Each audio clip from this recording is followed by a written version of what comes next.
117 పుణ్యవతి సీతకు పిల్లలకు ఆశీస్సులు. నీ లేఖ అందినది. ప్రయాణంలో ఉండడం చేత జవాబు ఆలస్యమైనది. నీకు వివాహం అయ్యేనాటికి మనసుకు అంగీకరించని విషయాన్ని అంగీకరించినావని, దీనికి శిక్షగా ఇష్టజీవిత పరిణామం కలిగినదని నీకు కలిగిన భావాన్ని నిర్భీతిగా తెలియజేశావు. ఈ నిర్భీతిని ఊర్ధ్వగతికి సహాయం చేస్తుంది. కానీ ఈ భావం సరికాదు. నీవు ఒక రైల్లో ఎక్కి ఉండగా రైలు తూర్పు నుండి పడమరకు ప్రయాణం చేస్తూ ఉంటే నీవు రైలు పెట్టెలో పడమర నుండి తూర్పుకు నడిచినంత మాత్రాన ఏమి సాధించగలవు? ఎగ్జాంపుల్. జీవితం రైలు ప్రయాణం లాంటిది. బండి ఎక్కే ముందే గమ్యస్థానం, టికెట్టు, బండి ఎన్నుకొనడం జరిగిపోతుంది. బండి బయలుదేరాక కలిగే మానసిక విపరిణామాలు ఆత్మక్రోధాలు కావు. వాటికి రైలు బండి ఏ విధంగా బాధ్యురాలు కాదు కనుక పరిష్కారం కలిగించే శక్తి రైలు బండికి కానీ, డ్రైవర్కి కానీ, గార్డుకి కానీ లేవు.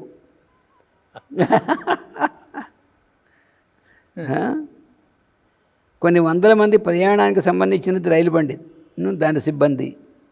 ఏ ఒక్కరి తాత్కాలికమైన ఇబ్బందితోనూ దీనికి జోక్యం లేదు. ఇది ఎంత లివింగ్ ఎగ్జాంపుల్ అది. Clear cut and live example.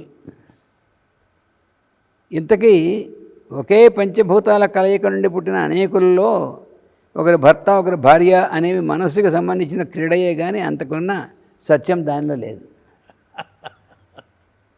మళ్ళీ అసలు ఆన్సర్లోకి వచ్చారు తనకి. ఇక దాంపత్యము, పాతివ్రత్యము, ఏకపత్ని వ్రతం అనేవి ఈ క్రీడల్లోని భాగాలే కానీ క్రీడకు అవతల ఆత్మకు వర్తించే సత్యాలు కావు.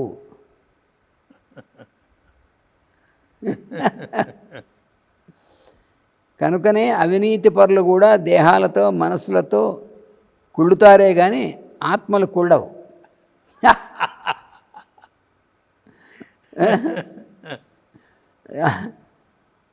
నీతి, అవినీతి దేహాన్ని, చిత్తవృత్తిని పవిత్రంగా ఉంచడానికో పాడు చేయడానికో పనికొస్తాయి.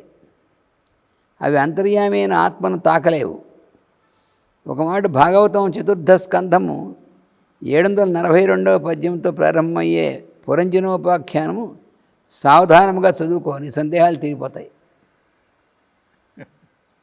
పద్యం నెంబర్తో సహా ఇచ్చేసి ఎక్కడి నుంచి చదువుకోవాలో. వివాహం వధూవరుల నిర్ణయం. అందులో సన్నివేశాలు మానసిక కక్షకు చెందినవే కానీ అంతకన్నా సత్యం లేదు. వివాహాల సన్నివేశాలని అంతే కదా. ఇద్దరు జీవితులు దంపతులుగా ఉన్నా, మిత్రులుగా ఉన్నా, తల్లి బిడ్డలుగా ఉన్నా ప్రేమ విషయంలో ఆత్మ సంబంధం ఒక్కటే కానీ ఇన్ని భేదాలు దీనికి పుట్టవు. ఈ భేదాలు ఒకే వాక్యానికి అనేక భాషల్లో అనువాదాలు వంటివి.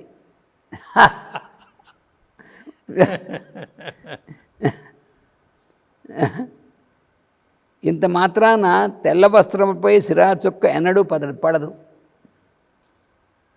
రసం జీవితంలో ఎగిరిపోయినట్లుగా అనిపిస్తుంది అని వ్రాసావు. ఇది జీవిత దశలను బట్టి ఒక్కొక్కప్పుడు అనిపిస్తుంది. దానికి మృత్యు వియోగమే కారణం కానక్కర్లేదు. కొందరి విషయంలో ఒకే ఇంట్లో సమకాలికంగా జీవించున్న కుటుంబ వ్యక్తుల మధ్య కూడా ఇలా రసం ఎగిరిపోవడం మనం చూస్తూ ఉంటాం. ఇది పూర్వకర్మ యొక్క టైం టేబుల్ని అనుసరించి క్లాస్ రూమ్ల పీరియడ్స్ వంటిది.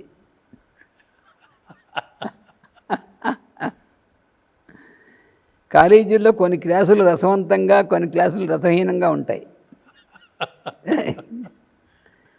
రైలు ప్రయాణంలో కొన్ని స్టేషన్స్, ప్లాట్ఫామ్స్ మనల్ని ఆకర్షిస్తాయి. కొన్ని స్టేషన్స్ మాటల సందడిలో మనకు తెలియకుండా దాటిపోతూ ఉంటాయి. భగవంతుని అంతర్యామిత్వం సిద్ధించిన క్షణం నుండి రసవంతం కానిది ఏదీ ఉండదు. దేహం విడిచిన తర్వాత, దేహం విడిచిన భర్త ధ్యానం కూడా ఉత్తమ శృంగార రసపూరితం అవుతుంది. ఈ శృంగారాన్నే దశమస్కంధంలో భక్తిగా గ్రహించు. మా కోసం ఇలాంటి బాధ్యతలతో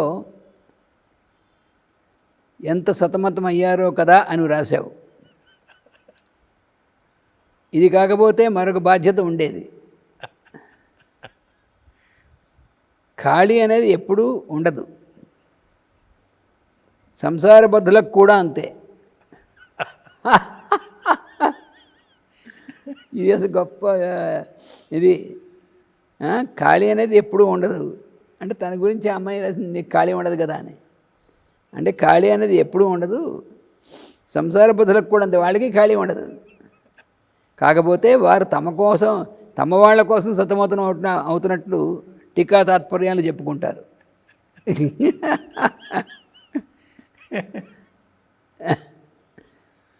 మీరు చేసిన సేవకి ఏ విధంగా రుణం తీర్చుకోగలమో అని వ్రాసితివి. తీర్చలేని రుణాలను గురించి తలంచుకోకుండా ఉండడం మంచిది. మీ నాన్న నీ పెళ్లికి ఇచ్చిన కట్నాన్ని తిరిగి తీర్చడానికి ఉద్దేశపడ్డావా? అలాగే ఇదిను. కాకపోతే పన్నా పెద్దది.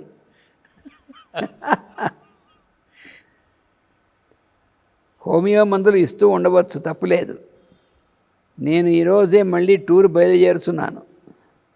హైదరాబాద్లో గురు పూజలు జరుగుతాయి. అడ్రస్ కాగితం పెట్టి పంపుతున్నాను.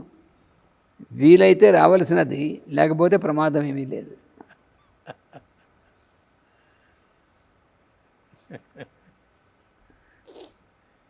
ఏప్రిల్ 4వ తారీఖు 1980లో.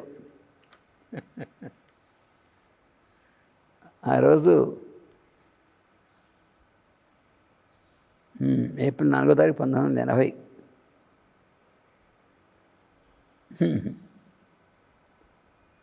హైదరాబాద్ గురు పూజలు. ఇది పంపిస్తున్నాను అన్నారంటే ఇంకా జరగలే అంటే ఇది ఏప్రిల్ కదా, ఆగస్టులో కదా గురు పూజలు. హైదరాబాద్. అవును, హైదరాబాద్లో జనరల్గా ఆగస్టులో జరుగుతాయి కదా. మరి ఎందుకు ఏమన్నా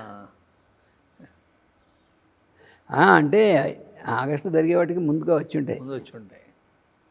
ఈయనప్పుడు వెళ్తున్నారు అక్కడికి, అంతే. నేను ఈరోజే మళ్ళీ టూర్ బయలుదేరుతున్నాను. హైదరాబాద్లో గురు పూజలు జరుగుతాయి. అడ్రస్ కాగితం పెట్టి పంపుతున్నాను. వీలైతే ఆగస్టులో అవి ఉంటాయి. మామూలుగా నేను ఊరు వెళ్తున్నాను, నువ్వు ఆగస్టులో నన్ను చూడొచ్చని. అది తండ్రి ఇచ్చినటువంటి కట్నాన్ని తీర్చే ప్రయత్నం ఎలా అయితే చేయవో ఆ ఎగ్జాంపుల్ చాలా గొప్ప. రైలుది అల్టిమేట్. ఆ రైలు ఎగ్జాంపుల్ ఇస్తూ దాంతో మొత్తం పోల్చి జీవిత నాటక రంగాన్ని జీవితం రైలు ప్రయాణం వంటిదని చెప్పారు.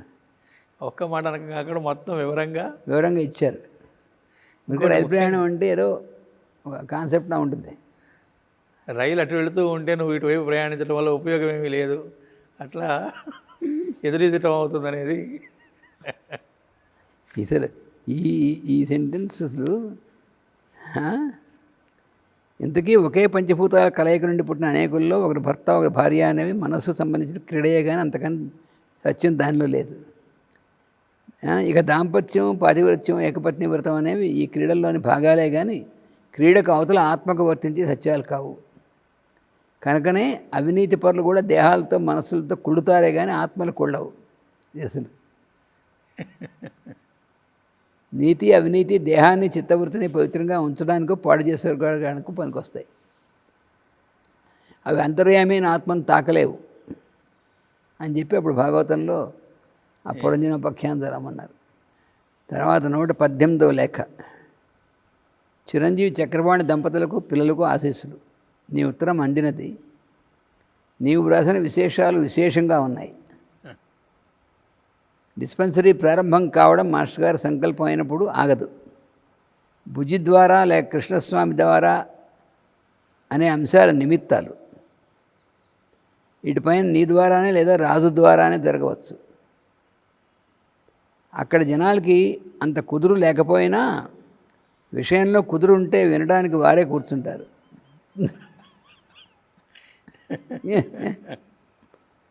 కుదురుగా కూర్చున్నట్లు వారికి జ్ఞప్తి లేకపోవడం వారి నిశ్చలత్వంకు కారణం. కృష్ణస్వామి కానీ మనవారు ఎవరైనా కానీ సంభాషించేప్పుడు జరిగేవి సాహిత్య ఉపన్యాసములు కావు.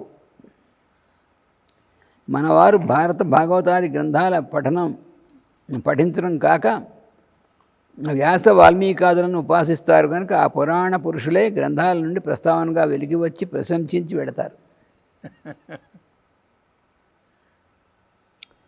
అలా ప్రసంగించడానికి ఒక కంఠము స్వరపేటికలు భౌతికంగా అవసరం కనుక మన వాళ్ళు వాటిని సప్లై చేస్తున్నారు.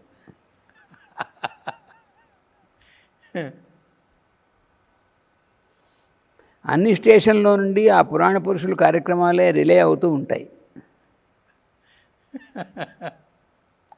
అప్పుడు సంస్కృతంలో వ్రాసిన వారికి ఇప్పుడు తెలుగులో వాళ్ళ ద్వారా ఉపదేశించడం, ఒక మాస్టర్ ఫోటో పెట్టుకుని అగరబత్తి వెలిగించడం ఒక గొప్ప విషయం కాదు. వేదికపై నిలబడి ఎవరు ప్రారంభించినా ఈ రిలే జరుగుతుంది. ఇంకా అభిప్రాయాలు మనోమయ కోశానికి సంబంధించినవి కనుక వస్తూ పోతూ ఉంటాయి. ఇతరుల అభిప్రాయాలతో మీకు ప్రమేయం లేదు. నీవు అమలాపురం వచ్చే విషయం కూడా దాని సమయం రావడమే అని గుర్తుంచుకో. అది అప్రయత్నంగా జరుగుతుంది. లలిత పెళ్ళి కూడా అలాంటి సందర్భంలో ఒకటి కావచ్చు. తరచూ క్షేమ సమాచారాలు తెలియజేస్తూ డిస్పెన్సరీ పేషెంట్స్ విషయం రాస్తూ ఉండవచ్చును.